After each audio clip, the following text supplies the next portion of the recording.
At this time, I would like to convene the meeting of the Arlington ISD Board of Trustees for November 6, 2025 at 5:02 p.m. President Shaka is unable to join us tonight, and Secretary Richardson is joining us virtually. The first item on tonight's agenda is our District Priority Workshop, Human Resources, Employee Benefits. Introducing tonight's workshop, Superintendent Dr. Smith. Trustees, thanks for being here. I hope you're enjoying a good dinner. It's been a busy week, and we appreciate your time. We know that this time is valuable for you all, but we also know that this topic is valuable for you as well, on how we provide great benefits and total compensation mindset for our staff members in Arlington ISD. So we have Scott Kale and Holly Stanbaugh here tonight. They're going to walk us through a workshop. We are going to ask you, this is not a sit and get workshop. We're going to ask you to do some things along the way and be active participants. But you know the big decisions that we have to make regarding these topics for our employees. And hopefully this workshop will shed some light into those decisions that we're going to have to make in coming months. Okay? Yes, I'm happy to be here, and before I begin, I also want to introduce Audie Armont in the back. She's the benefits specialist. She is great help on the team, and so I'm very happy to have her here. I know you guys are eating, but we're going to start right away with that little activity. And so at the table, you each have plan highlights in front of you, so while you're eating, if you'll take a couple of minutes, and we'll have about 3 minutes to review this. And so as you're looking through it, this might be something that you've never seen before, or maybe you have. But there's no right or wrong answer, but just go through that and maybe make a star or circle something that stands out to you, such as the deductible or the copay. So again, for about 3 minutes, just review that and see if there's anything interesting that stands out. And you're welcome to also discuss these at the table if you'd like. And as you're going through this is what our employees see when they're either choosing to join Arlington ISD or if they're looking at open enrollment. They're going to go look at our plan highlights in addition to our benefits guide. But this is a good sheet that shows the totality of our medical plans. Okay, so I'm going to ask that you pull out your phone, and there's a QR code for you here. In a minute, I'm going to pull up a word cloud called the Mentee. And as you're getting that, you're going to have a question, and it's going to say, if you were an employee at AISD, what would be important to you in our healthcare? And as you're answering that question, I want you to consider a few things in your response. So these are not comprised of all, but think about the cost of what you saw, the quality, plan designs, premiums, affordability, deductibles, anything that stood out to you or anything that you want to put on this word cloud. Just anything you'd like to put. If you were an employee at AISD, what would be important to you in our healthcare? Did everybody get that QR code?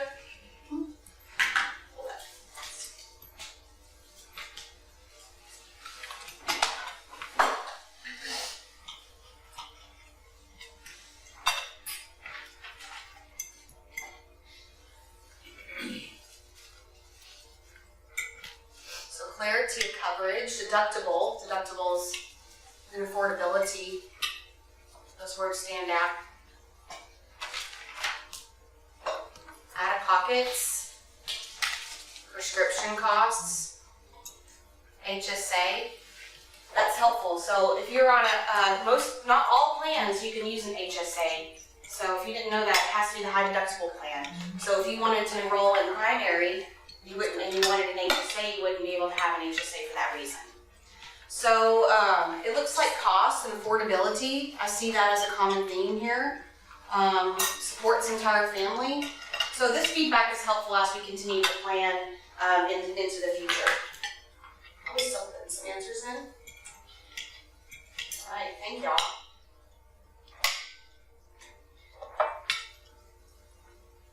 All right. So a little bit about our landscape of our benefits right now. Just this past school year, as you know, you guys approved the increase for the $33 per month medically enrolled, and the last time we had an increase was in 2021, so that was very helpful for our employees of the district. We do provide a $51 per month wellness credit if you reach gold status, And you do have to do some certain things to get there. You have to have biometrics, and that's not just a doctor's visit. If your visit alone says that you have some things that you need to improve, maybe your BMI, your body mass index, or your cholesterol, you might not get the full points. But if you're in good, healthy condition, and your biometrics look great, you'll get the full points. You can also do some exercise. In partnership with our risk management, we have ergonomics that we give points for here in the district. Lots of different things. We've got campuses that have weekend yoga activities, or we have an annual zoo run. And any of those things help promote our wellness program. Our cost of employee-only medical coverage is $189 for our paraprofessional group, so that's the cheapest that it would be for an employee to enroll in our medical, and then $204 for professional staff. Now that does include our wellness, and to be completely transparent, we do have about half of our employees that don't participate in wellness. We have wellness coordinators at every campus. Our goal is to continue to try to promote that and encourage them to join our wellness plan. I do want to point out that family coverage can be as expensive as about $1,800 a month. So if we have a family of 2 teachers and 3 kids in the district, and they're making, they're first-year teachers, and they're making the $66,000 salary each, that's a lot of money that comes out of that monthly check for 2 teachers in the district. And then our out-of-pocket max ranges from $6,900 for individuals up to $16,000 for families. So if you had multiple surgeries in a year, you could spend $16,100 if you're in a family plan per year. So some annual considerations that we visit about each year is whether we want to stay in TRS active care. What does that look like? And as you see, I got the question earlier about our increases. We do see year-over-year increases every year. And I expect with history that we will continue to see those increases. The other option is, do we want to stay at TRS Active Care but modify our incentives and modify our wellness incentives to try to engage our employees and try to continue to get their involvement in their health and well-being. And so that might involve some restrictions to our wellness plan. The other option is we can opt out of TRS Active Care, and we can be on a self-funded model, which has its perks, but it also has its disadvantages because it takes on a financial risk to the district that we have to be mindful of. So market trends here, you can see in 2022, we were, now this is without our premium that we pay, without our district contribution, but you can see this has been an onward trend up on our healthcare. And I do want to point out the TRS Active Care Primary, which is a little bit less expensive than the other 2, is our most commonly utilized plan. We do have about 2,200 employees enrolled in that plan. And it's really gained a lot of traction. A few years ago it was Active Care HD, but our employees have really liked that copay model with TRS Primary. But you can see year-over-year increases, and the average increases for the 25-26 school year was 10%, and the year prior was 9%, and the year prior was 8%. So we're just continuing to see these increases year-over-year. So I like to refer to this like a checkbook, our claims data. So I might be writing checks, but if I don't balance my checkbook, and then I'm like, oh, I've overspent, that's kind of what's happening with our claims. So we're collecting as a district. These are our last 3 years of premiums. So for 24-25, we collected from our employees, in addition to what we contribute, about $37 million. But we actually had $45 million in paid claims. So we're spending more to the plan than what we're putting in the plan.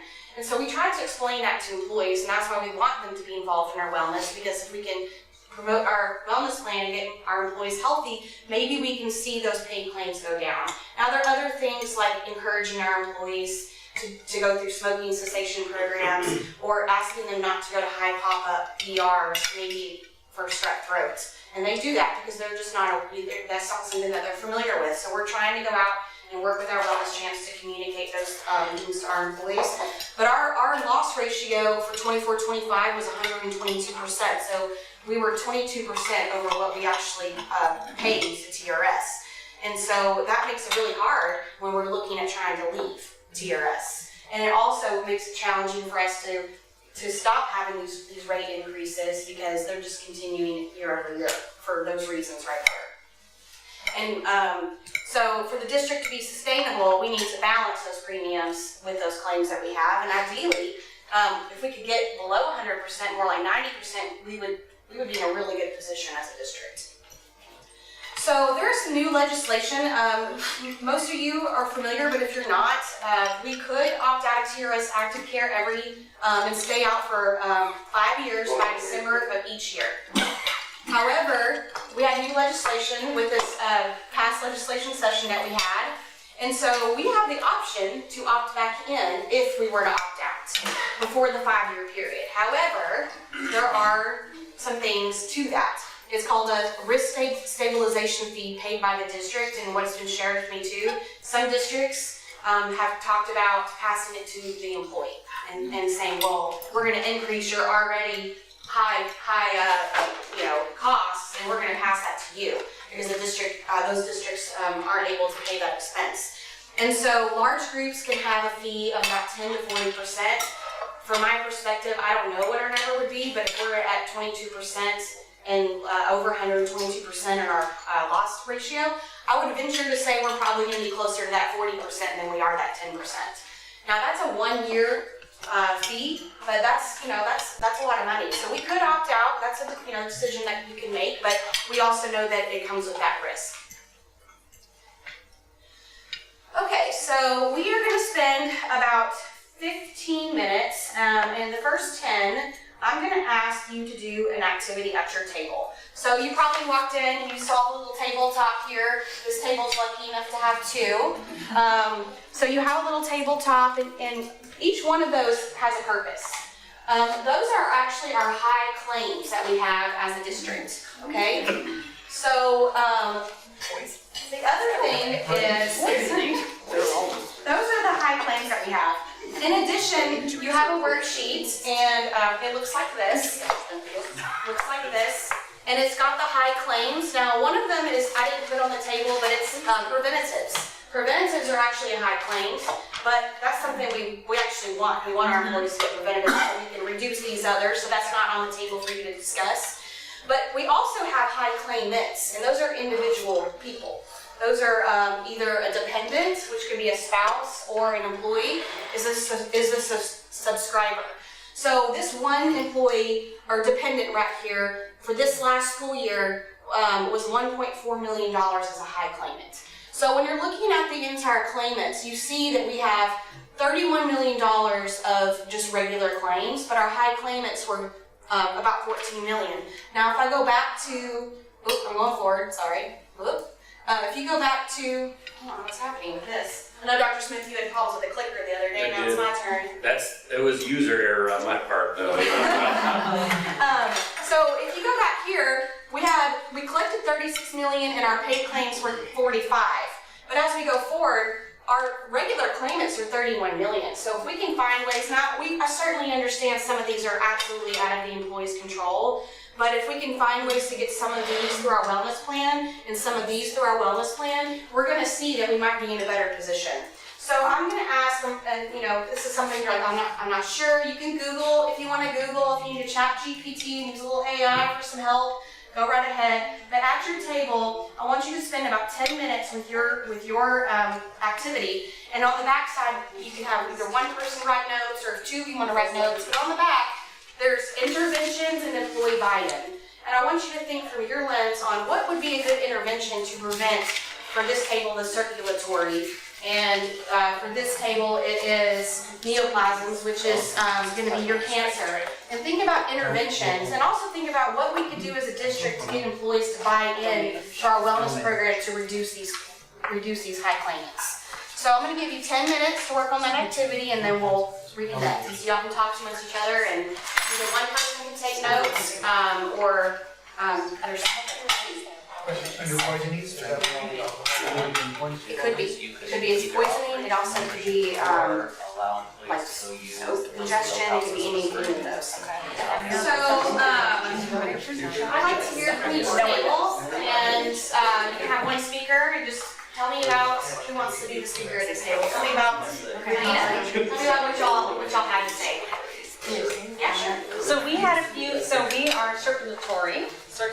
so you guys know what our mindset is. So we were thinking about heart, arteries, veins. Some of our interventions range from things that I think we already have. We can grow campus competitions like a mile marathon or something to have competition within our district. We talked about possibly an intervention of a fitness band. So partnering with someone, a company maybe that we could work to have like a fitness bands they can track anything that they're seeing for preventative. We looked at even standing desks, as we talk about furniture, how we can get people up and down more just for that circulatory ability during the day. We also came up with the idea of a mobile unit that could help with convenience for employees, like going to a professional learning day at PDC and they would offer a blood pressure check. Or they would offer, something that we could do that while employees are engaged in things already, making themselves, not only smarter but healthier at the same time, but have that 10-minute check-in. If we could find a way, Berto weighed in a little bit and said like the flu shots, we could have a rotation, but meeting our employees where they are was our number one thing, to really look at how we talk about that awareness and preventative. That's great. Love it. Thank you. Robbie? Sure. We had injuries and poisoning. So some of the interventions we spoke about, talking about safe schools training Yes. and safety precautions, but there's also common household accidents, right? So Yes. maybe we can share that with employees here so that they don't have accidents at home. In terms of poisoning, it was things like paying attention to labels and expiration dates.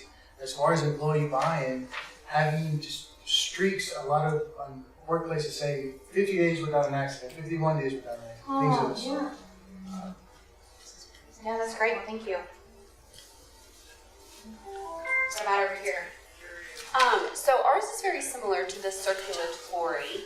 For interventions, we had strength training, massage therapy, vitamins, overall healthy eating, standing desk, Probably that's ergo furniture, stretching, yoga, hydration, mobility, exercises, sleep, and bone density checks. Piggybacking on them, it's pretty much meeting our employees where they're at, figuring out how we compensate them for these, bringing in some sort of partnership with gyms or memberships or things like that, bringing masseuses to them to work on them, and then figuring out how we increase the money they get for having buy-in. Okay. Sounds good. I did hear both tables mention the standing tables. Yes. That's interesting. What about over here? So we had neoplasms, which is the cancer-related families, and in general campaigns, whether it's stop smoking, stop vaping, encouraging screenings early on, early detection so that it can get addressed earlier. And then mentioned like AISD swag, the bucket hat for the elementary teacher that's on the playground at recess, covering this face and face skin cancer and things like that. Possibly simplifying the Vitality app, make it a little bit less cumbersome to actually get your points into the system. Competitions and money. Stephen wants a volleyball league. Stephen wants a volleyball. Dr. Worthy's volleyball. Just so you're aware. Scott's gonna want a soccer league, so volleyball league and soccer league. Just Yeah. in full disclosure, they rejected my idea of canceling all recess, so teachers wouldn't have to go outside. In the summer. We're glad that was rejected.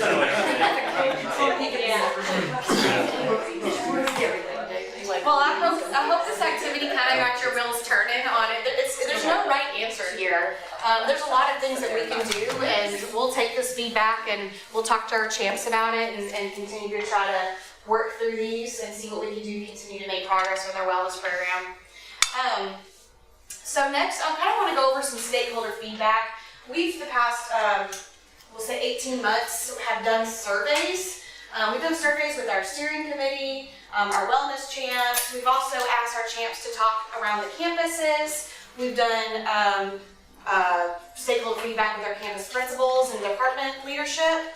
And so these are just a few touch points. Obviously, we've had a lot more feedback, but a few touch points is the primary reason that employees don't elect in coverage is because they have it with their spouse or partner. But that's because their spouse or partner's insurance is cheaper. So they'll go with their spouse or partners so they don't have to pay that high premium. And then they do want lower premiums. That's resonated over and over and over. Lower premiums, lower premiums, lower premiums. And then 83% of the steering committee did vote in 2024, said they would like to consider switching to an alternative medical plan, even if it meant a change to the network provider. This was last year. And in a little bit, I have some information for this year. But 83% voted that they would consider switching in 24 or 25. Some direct quotes, some exact quotes where this person said that luckily their spouse has great insurance with lower premiums. And if they didn't, they couldn't afford the family care, and that they thought the monthly cost was, in their words, insane, especially when you add children. And remember, we talked about that number earlier. For family, it could be $1,700 a month. Another one was if medical plans were more affordable, then they would consider carrying through AISD insurance. And then as prices go up, the deductible out-of-pocket also goes up. So that's something you might not think about, but we do see that the healthcare premium goes up, but then also their out-of-pocket max and their deductibles go up. And they don't look forward to having to use TRS in the future. All right, we have another activity that we're going to do, and we're going to take 10 minutes for this one.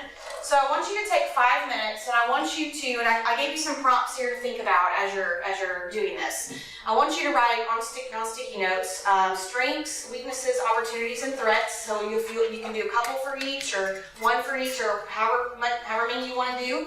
And then once you have this done, we'll do about 5 minutes. You'll go over. I've got strengths over here, I've got weaknesses over here, and I've got opportunities over here and threats. And you can come put your sticky notes on what you think are some strengths, weaknesses, opportunities, and threats for our Arlington ISD health insurance TRS active care. So for strengths, what are we doing well? What are advantages that we have? Weaknesses, where are the gaps? What challenges can we do that prevent us? We talked about claims earlier. What are some other challenges that you might think of? Opportunities, how can we reduce claims, improve outcomes? And then threats, what are our risks, whether external or internal? What do those risks look like? So take about 5 minutes, and then once you get yours, or if you want to do your strengths and go to your strengths, you can do that, and then come back and do your weaknesses, whatever you prefer. Mr. Mike, you'll go over to strengths. Dr. Collins, you go to weaknesses? Yes. And so let's start over here with strengths. You'll read out, what do you see? Do you see any common themes there?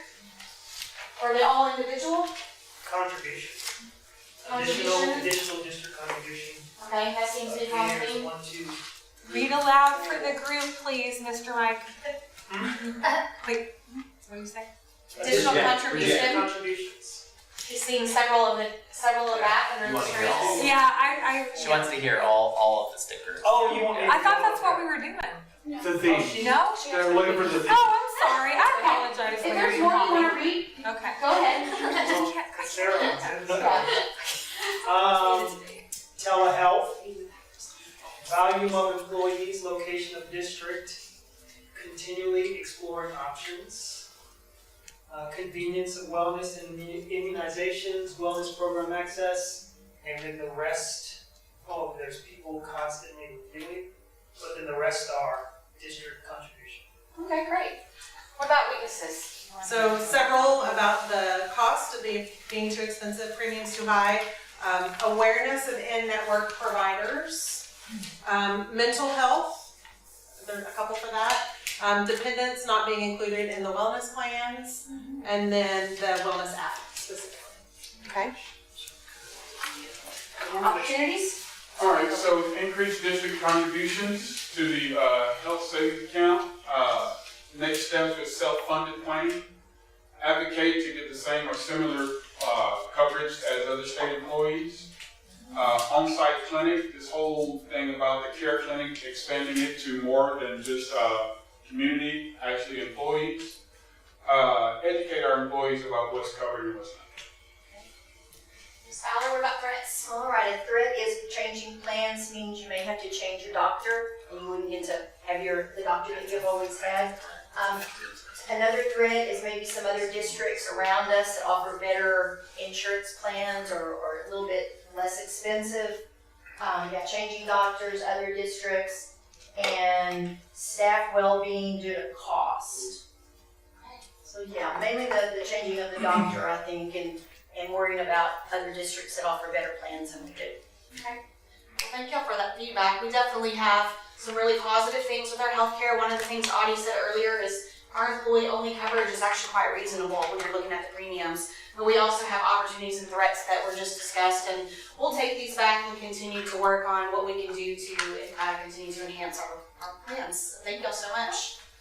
We have one last activity for the evening before we conclude, and this is going to be a table exercise, and for about 10 minutes, I'm going to have you talk about these, and Scott's going to come up in a minute, but I want y'all to discuss the pros and cons of these three alternatives. I talked earlier about 3 things that we consider every year, and that's whether we stay with TRS. We understand that we have these trends of increasing premiums, but there are some stability of coverage and there's familiarity. Our employees like familiarity; they don't like change. Stay with TRS Active Care, but with understanding that the wellness program must be enhanced. Again, going back to those claims that we talked about earlier. Require to enhance wellness of all medical enrolled employees and our spouses. The spouses are actually included in our wellness plan. We don't have much participation, but they are included in our wellness plan. Potentially add additional incentives for the wellness plan. We talked about that through some of the opportunities. And then last would be leave TRS Active Care, which would be if a decision was made to leave by December 31st, that would be for a 9/1/26 start. It could create capacity of control. We could set our own co-pays, we could set our own premiums to a point, because we still have those claims. But it does assume risks. Like we talked about that risk stabilization fee earlier, that if it didn't work out and we needed to go back in.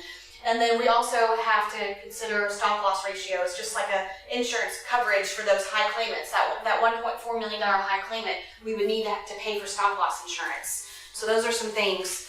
Scott? Yeah, so I appreciate an opportunity to talk for just a second. I've been doing this a long time, and I appreciate all the content and the activities that Holly's taking y'all through. I'm going to try and give you what I'll consider being cliff notes on those 3 things, because what comes next now is an opportunity to talk among yourselves, and I want you to have enough context based on what I'm familiar with experience-wise over the last 10 years, 12 years here at the district, and what our employees are looking for, what our plans look like. Here's the pros and cons. I'm not advocating for any one, because if I knew the answer, I already would have recommended that we do it. And they all have pros and cons. The first one, it's safe. It's safe in terms of coverage. It's safe in terms of employee satisfaction with the healthcare they're providing. It's safe in terms of all sorts of, we know what it is. However, it's also safe to assume that you will see increases between 10 and 15% every year for every year going forward for a long period of time. I see nothing stopping. In fact, we were talking in the back just a minute ago, the Affordable Care Act, for anybody who's been following the news, those rates, which are outside of our system, are about to skyrocket based on legislative things that are going on, unless something dramatic changes. It's likely we will get some of those people who will come back into our system as well, who are not currently subscribers for TRS Active Care, and that can also change our plan dynamics. So the good news is it's safe. The bad news is it comes with cost, and that cost can even become more of a burden here in the future based on current events. The second one is basically saying, you know what, we're going to stay with TRS and maintain that piece of safety, but we're going to put some other things in place with our wellness plan that up to this point have been easier to accept. They've been the flowers, they've been the carrots. And nobody likes sticks, especially when it comes to healthcare in that analogy. But there's a potential to put things in place with our healthcare plan that differentiates the individual costs an employee, or the individual incentive, more likely, that the employee would receive. If you do this, you get that. If you do this, you jump 3 steps in what the district contributes. That's kind of a middle ground. And the pushback on that will be, it's not fair, I don't want to do that, but I want the lower rates. And that's real, we'll probably get some of that, but I also believe there's a potential there for it to influence behavior, because all of these things in terms of driving costs down come down to influencing human behavior and how well we set up a system to do that. The last one is if you go out of TRS Active Care, Holly told you about the cost to get back in and all that. Here's the good, and that's real, by the way. Here's the positive side, because she's told you the concern side. The positive side is it allows you to be in charge. You're in the cockpit. You're the one that gets to move all these levers. And believe me, there's a lot of them, things that can control cost when it comes to healthcare plans. Some of them are more aggressive than others, but there's a lot. And when we're a part of a big system, that system, no matter what good intentions exist with TRS, they can't meet the needs of all the different preferences of all the different districts throughout the state. So they do their best, like you would expect, to kind of hit in the middle. But it leaves a lot on the table of initiatives that you could put in place to control cost elements. We don't have the time to go into them all here, but I assure you they exist. That we don't have that leverage, and we don't have that authority to do that today. So the third one is about you get out, you've got a little bit more cost risk, because if your premiums are not what your claims are, you're the one paying the difference as an organization.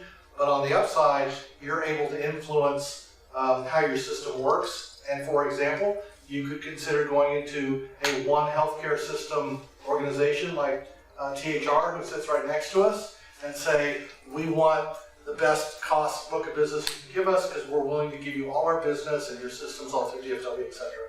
Anyway, I wanted to give that context because what we're going to ask you to do now is, it's not simple, there is no right answer, but there are preferences and there are perceptions, and we're very curious and interested about what you know based on what we've gone through today as well as history. If you were to think about what we would do now, we're not making decisions, we're certainly not voting, but we're going to ask for table themes when you're done talking of which way would the table be leaning, and then we're going to show you what the steering committee concluded on the same exact thing.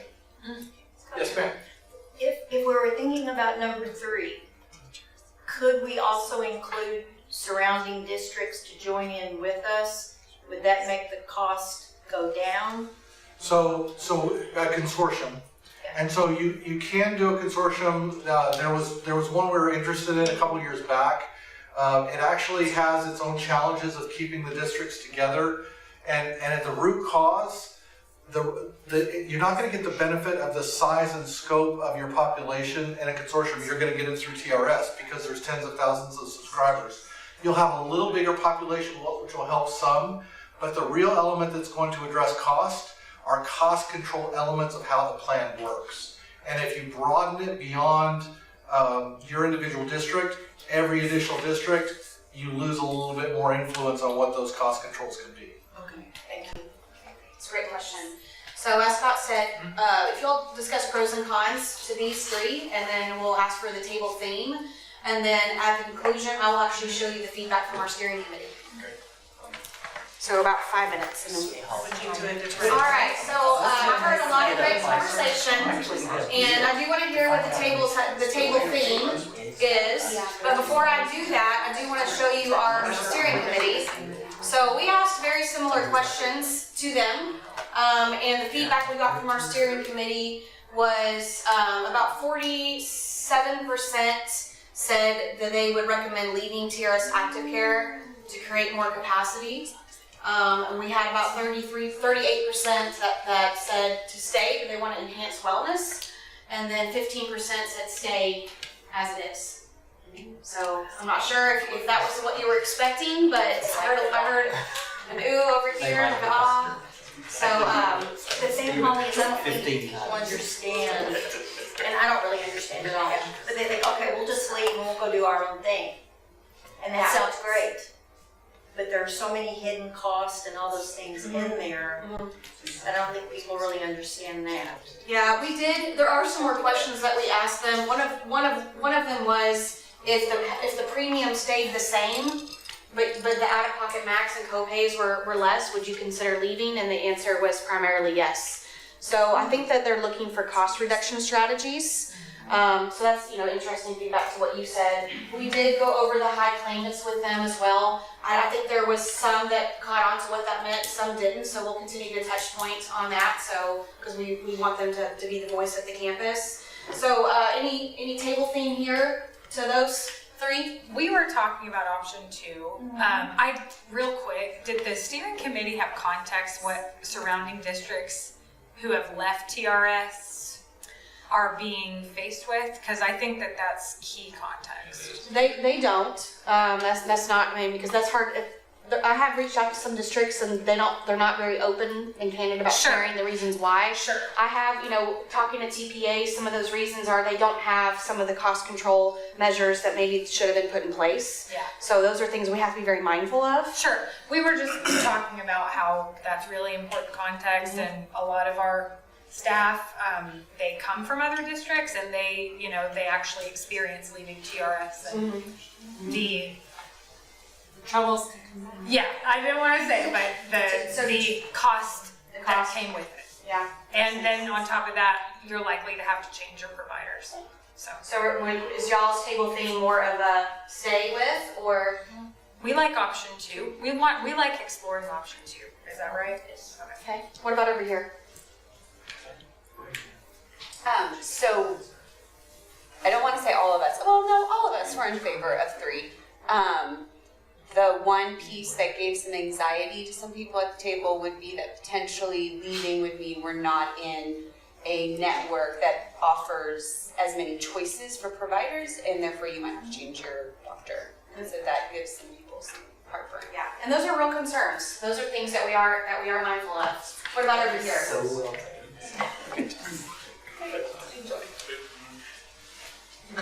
He said that we need more information, that we don't lean strongly in any specific direction. We talked a little bit about prescription drugs and how that kind of plays a role as well. It's not just about having to change your doctor, but what are your benefits regarding prescriptions and things like that as well. Brooklyn, anything else? Right. Well, thank you all so much for joining me today for this workshop. Is any last questions before we conclude? Trustees, I want to add one thing just so you know kind of the cadence that we have here is based on your feedback. Our team will get back together, talk about some next steps. I would expect that we will bring you a presentation coming up about what an administrative recommendation is for this next year. Is they articulated, we have to have a decision made by a date in December, can't remember what it is, end of the year, in order for us to make that change. And so you just know that this will be coming back up on an agenda as a regular report, and then some more discussion coming forward. So in the meantime, if you have questions, please feel free to reach out and let us know if you have questions between now and that next report. Thank you all. Thank you. Thank you. Good job. Yeah, thank you. Thank you. All right, it is 6:00 p.m. At this time, we will recess and reconvene in the closed session in the board chambers pursuant to sections 551.071 through 551.084 and 551.089 of the Texas Government Code in accordance with the Texas Open Meetings Act for the topics set forth on our agenda.